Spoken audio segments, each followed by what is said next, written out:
this video lecture we will talk about one of the interesting topic, that is about the Glyoxylate cycle.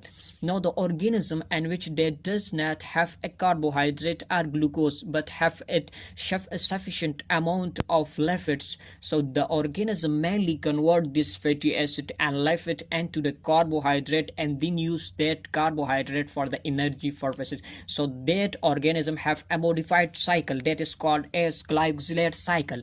So mainly it is actually the modified version of the kreb cycle or citric acid cycle. Now why it is called as Glyoxylate cycle? Because in this cycle an stable compound that is found in this cycle that is called as glyoxylate. So it is a compound, mainly 2-carbon compound that is stable, and it is mainly formed in this glyoxylate cycle. So that's why this cycle is also cycle is known as glyoxylate cycle. Now we have the organism in which this glyoxylate cycle is mainly occur. So that is plants, bacteria and fungi. So this is the organism in which mainly this glyoxylate cycle is occur. Now in case of, if we talk about the animals, so the animal does not have a glyoxylate cycle. So why the animal does not have this cycle? Because this cycle is mainly initiated, or the enzyme are responsible for the formation of this or for the occurrence of this glyoxylate cycle. So the animal does not have that enzyme. So that's why animal does not have a glyoxylate cycle. But we have the one exception that you have to remember in your mind, that is nematode. In case of the nematode, this glyoxylate cycle is occur in the early embryonic development. So in the early developmental process, the nematode convert the fatty acid into the glucose. So here this is one of the exception to the animal.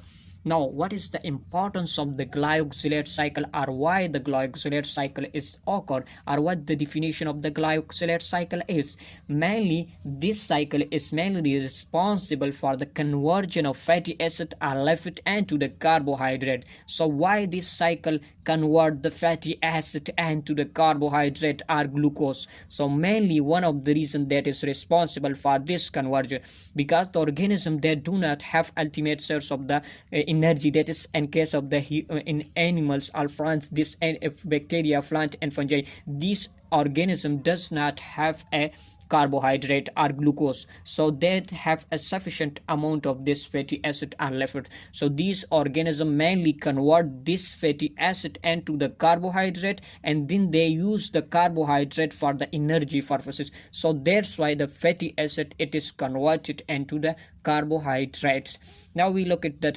glyoxylate cycle. What are the components involved in this glyoxylate cycle? Now this is the glyoxylate cycle. So these organisms, I have already told that these organisms have a fatty acid. Now these organisms can convert this fatty acid into a compound that is called as acetyl coenzyme A. Now how this fatty acid it is converted into acetyl coenzyme A? It is mainly a 2-carbon compound. Now by the process that is called as beta oxidation, by the action of this beta oxidation, the fatty acid it is converted into acetyl coenzyme A. Now what is acetyl coenzyme A? It is mainly a 2-carbon compound. Now this acetyl coenzyme A, which is mainly a 2-carbon compound, it is combined with a 4-carbon compound that is oxaloacetate, which is a 4-carbon compound. Now these two are combined with the help of enzyme that is mainly responsible for its combination that is called as citrate synthase. So citrate synthase is mainly combine this acetyl coenzyme A with the oxaloacetate and mainly form a 6-carbon compound that we called it as citrate.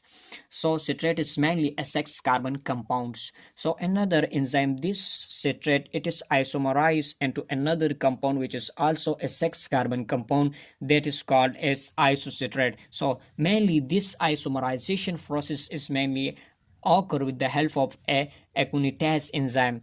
So this enzyme is mainly isomerize this citrate into isocitrate. Both of these have same number of the carbon. Now look at this isocitrate. So the breakdown of this isocitrate occur with the help of special enzyme, that is isocitrate lyase. So this enzyme is mainly break this isocitrate, which is a 6 carbon compound, into two compound, that is the first one that is succinate, while the second one that is glyoxylates. So from this point isocitrate, the citric acid cycle, the glyoxylate cycle, it is mainly separated from the kreb cycle as citric acid cycle. Now this succinate, it is mainly a 4 carbon compound. Two compound is mainly formed from the breakdown of this isocitrate. The first one that is 4 carbon compound, that is succinate, while it form a 2 carbon compound, that is glyoxylates. So you can see here a mainly stable compound that is formed in this cycle, that is glyoxylate. So on the occurrence of this compound, this cycle is called as glyoxylate cycle. Now we have talked about in the definition of the glyoxylate, it is mainly the conversion of fatty acid and to glucose. So you can see here from the breakdown of isocitrate, the second 4 carbon compound is formed, that is called as succinate. Now this succinate is mainly converted into the glucose. So you can clearly understand by this cycle how the fatty acid is converted into glucose. Now look at proceed the cycle. Now this glyoxylate, which is mainly a 2 carbon compound, it is converted into 4 carbon compound, that is called as malate. Now how this 2 carbon compound, it is converted into 4 carbon compound, that is malate. So mainly here the another molecule that is added, that is called as acetyl coenzyme A second molecule of acetyl coenzyme A, it is added with the glyoxylate and form a common 4 carbon compound, that is called as malate. Now this conversion or addition of glyoxylate with the acetyl coenzyme A, it is done by a malate synthase. So this enzyme is mainly convert these two, glyoxylate and acetyl coenzyme A, into a 4 carbon compound, that is called as malate. Now in the next step, this malate, which is 4 carbon compound, it is converted into oxaloacetate by an enzyme that is called as malate dehydrogenase. So the finally we will get the oxaloacetate, which is commonly attached with the acetyl coenzyme A, and repeat the cycle. So this is the cycle, and mainly the main purpose of this cycle is to convert fatty acid and to the glucose, which is done here.